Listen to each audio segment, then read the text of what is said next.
जय हिंद साथियों, कैसे हैं आप साथियों। फसल बरसात से तैयार होती है, बाढ़ से नहीं। तो मैं अपनी स्पीड को थोड़ा स्लो करके आप सब तक पहुंचूंगा। तो साथियों, आप सभी का हमारे चैनल विश्व गुरु भारत पर स्वागत है, वंदन है, अभिनंदन है। आपने जिस तरह से हमारे चैनल को लाइक, सब्सक्राइब, शेयर किया है, उसके लिए आप प्रशंसा के पात्र हैं। साथियों, टेट और सीटेट यदि निकालना है तो आप हमारे चैनल से तुरंत जुड़ जाइए, बिना सोचे समझे। दावा है आपकी सफलता 100% होगी और सभी विषयों के वीडियोस तैयार किए जाएंगे। आप जाकर यूट्यूब पर सर्च कीजिए विश्व गुरु भारत बाय राज सर, सब्सक्राइब कीजिए और शेयर जरूर कीजिए ताकि यह दूसरों तक पहुंचे। तो साथियों, आइए हम देखते हैं कि हमारा प्रश्न कौन सा है। तो साथियों, प्रश्न है लोकसभा और राज्यसभा की संयुक्त बैठक कौन आहूत करता है। ऑप्शन मिलता है ए लोकसभा, बी राज्यसभा, सी राष्ट्रपति, डी सभी। तो आशा करता हूं साथियों कि आपने अपना आंसर चुन लिया होगा। अब आइए थोड़ी सी व्याख्या करते हैं। साथियों, लोकसभा का काम है कानून का निर्माण करना, राज्यसभा का कार्य है कानून का निर्माण करना। इसलिए ये दोनों ऑप्शन जो है गलत हैं। और अब देखते हैं, हो सकता है यहाँ पर यदि लोकसभा अध्यक्ष की बात होती और राज्यसभा अध्यक्ष की बात होती तो हम थोड़ा सा विचार करते। इसलिए न तो लोकसभा और न तो राज्यसभा के द्वारा लोकसभा एवं राज्यसभा की संयुक्त बैठक आहूत की जाती है। इसलिए ये डी ऑप्शन जो है सभी, यह भी गलत हो जाता है। यानी लोकसभा के द्वारा भी और राज्यसभा के द्वारा भी दोनों की संयुक्त बैठक नहीं बुलाई जा सकती है। अब ऑप्शन आपके पास बचा है केवल राष्ट्रपति, इसलिए यही ऑप्शन आपको टिक लगाना है। तो साथियों, आशा करता हूं कि आपका ऑप्शन सही रहा होगा। आइए अब थोड़ी सी व्याख्या देखते हैं, लोकसभा के कार्य क्या हैं। तो लोकसभा के कार्य साथियों आप जानते हैं कि विधायी कार्य है। विधायी कार्य यानी कानून का निर्माण करना। ओके, अगला कार्य है वित्तीय कार्य। तो साथियों, लोकसभा यानी संसद का कार्य वित्त से संबंधित है, क्योंकि कोई भी विधेयक धन विधेयक है या नहीं है, इसका निर्णय कौन लेता है? लोकसभा लेती है। और साथियों, आय व्यय का परमिशन लोकसभा के द्वारा ही जारी किया जाता है। इसलिए लोकसभा का अगला कार्य वित्त संबंधी है। इसी तरह अगला कार्य निर्वाचन संबंधी, निर्वाचन। तो साथियों, निर्वाचन में क्या करते हैं? आप साथियों जानते हैं कि राष्ट्रपति और उपराष्ट्रपति का चुनाव होता है। तो राष्ट्रपति और उपराष्ट्रपति के चुनाव में हम आप तो भाग लेते नहीं प्रत्यक्ष तौर पर, अप्रत्यक्ष तौर पर हमारे द्वारा चुने गए प्रतिनिधि भाग लेते हैं। तो साथियों, राष्ट्रपति का जब चुनाव होता है तो राष्ट्रपति के चुनाव में लोकसभा के निर्वाचित सदस्य, राज्यसभा के निर्वाचित सदस्य और विधानसभा के निर्वाचित सदस्य भाग लेते हैं। साथ याद रहे साथियों कि विधान परिषद के सदस्य चुनाव में भाग नहीं लेते हैं। यानी लोकसभा के सदस्य, राज्यसभा के सदस्य और विधानसभा के सदस्य राष्ट्रपति के चुनाव में भाग लेते हैं। विधान परिषद के सदस्य भाग नहीं लेते हैं, क्योंकि समस्त राज्यों में विधान परिषद नहीं है। इस तरह से लोकसभा का एक और कार्य आप देखेंगे कि वो चुनाव संबंधी कार्य करती है। इसी तरह आप देखेंगे साथियों, जो कार्य लोकसभा का है वही लगभग कार्य राज्यसभा के भी हैं। तो अगला कार्य अब देखेंगे हम, निर्वाचन संबंधी हो गया। कार्यपालिका संबंधी कार्य, कार्यपालिका संबंधी कार्य। हाँ साथियों, कार्यपालिका के संबंधी कार्य की विस्तृत व्याख्या हम किसी नेक्स्ट वीडियोज में करेंगे। हम देखेंगे कि कार्यपालिका के अंतर्गत आते कौन है। तो इसमें राष्ट्रपति आता है, उपराष्ट्रपति आते हैं और आते हैं राष्ट्रपति, उपराष्ट्रपति, मंत्रिपरिषद। मंत्रिपरिषद और मंत्रिपरिषद में जो आते हैं, मंत्रिपरिषद के अंतर्गत वो कैबिनेट मंत्री आते हैं और राज्य मंत्री आते हैं और उप मंत्री आते हैं।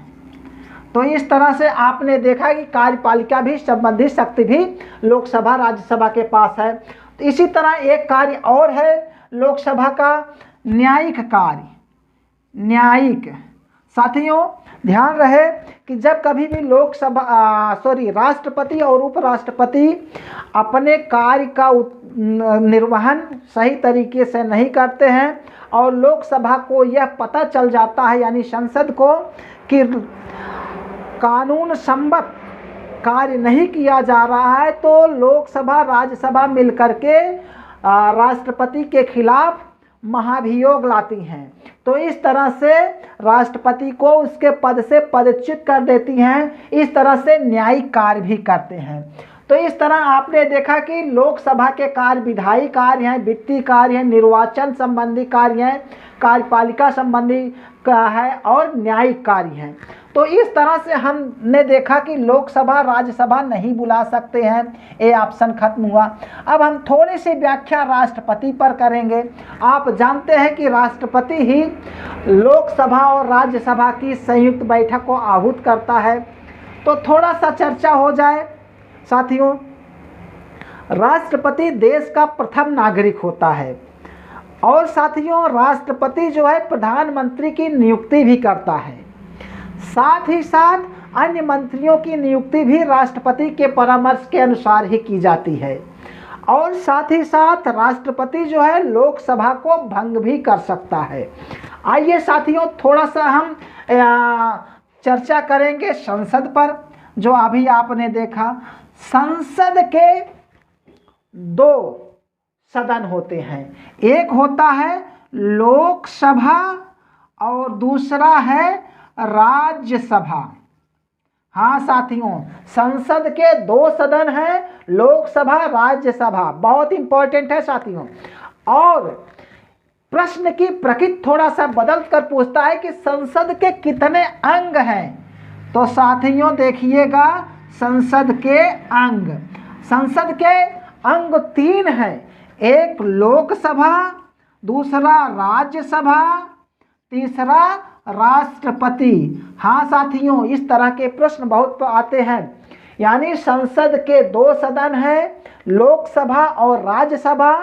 संसद के 3 अंग हैं, लोकसभा, राज्यसभा और राष्ट्रपति। आगे देखते हैं साथियों, राष्ट्रपति का चुनाव आखिर होता कैसे है। तो राष्ट्रपति के चुनाव में साथियों लोकसभा और राज्यसभा के साथ साथ विधानसभा के निर्वाचित सदस्य भाग लेते हैं। इस तरह से राष्ट्रपति का चुनाव होता है। सनद रहे साथियों, केवल निर्वाचित सदस्य ही राष्ट्रपति के चुनाव में भाग लेते हैं।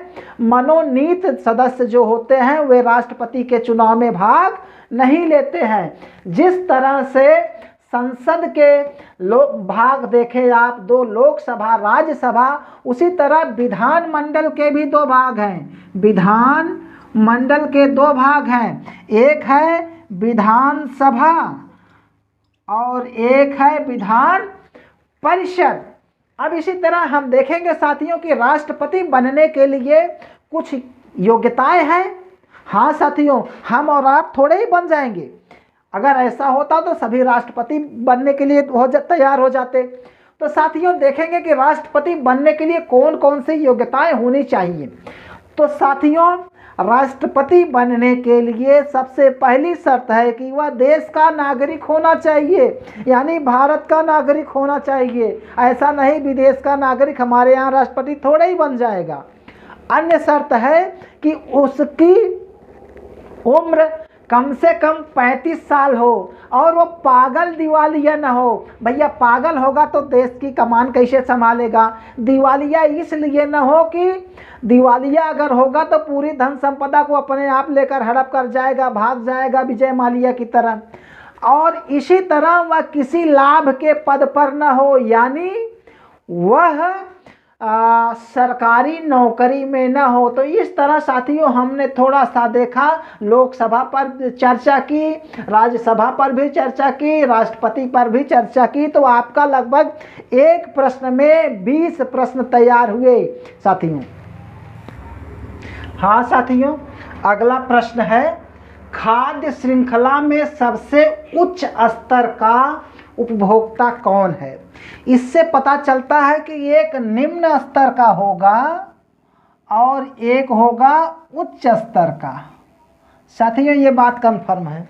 और आपको ऑप्शन मिले हरे पौधे, टिड्डा, मेंढक, सांप और बाज। तो साथियों आपने टिक लगा लिया होगा। अब मैं थोड़ा सा उस पर चर्चा करूंगा।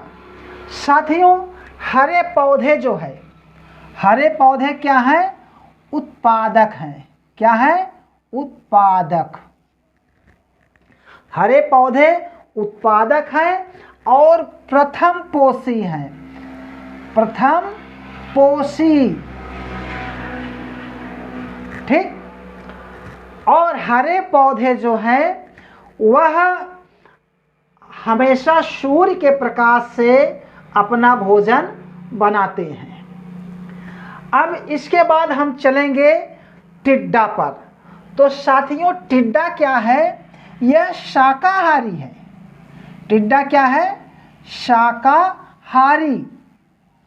शाकाहारी और साथ ही साथ द्वितीय पोषक का होगा, द्वितीय पोषीय स्तर होगा। हाँ साथियों, टिड्डा शाकाहारी होगा और द्वितीय पोषी होगा और साथ साथ ये निम्न स्तर का भी होगा। उच्च स्तर का तो आगे होगा, यानी निम्न स्तर का प्रथम में जो आएगा वही होगा। तो यह निम्न स्तर का है। अब प्रश्न है कि उच्च स्तर का कौन है। तो आगे देखते हैं हम। मेंढक क्या है, यह भी मांसाहारी है और तृतीय पोषीय स्तर का है। और इन दोनों इसकी तुलना में यह मांसाहारी है। साथ ही साथ जब हम सांप को देखेंगे, सांप भी मांसाहारी है, मांसाहारी है और चतुर्थ पोषी स्तर है।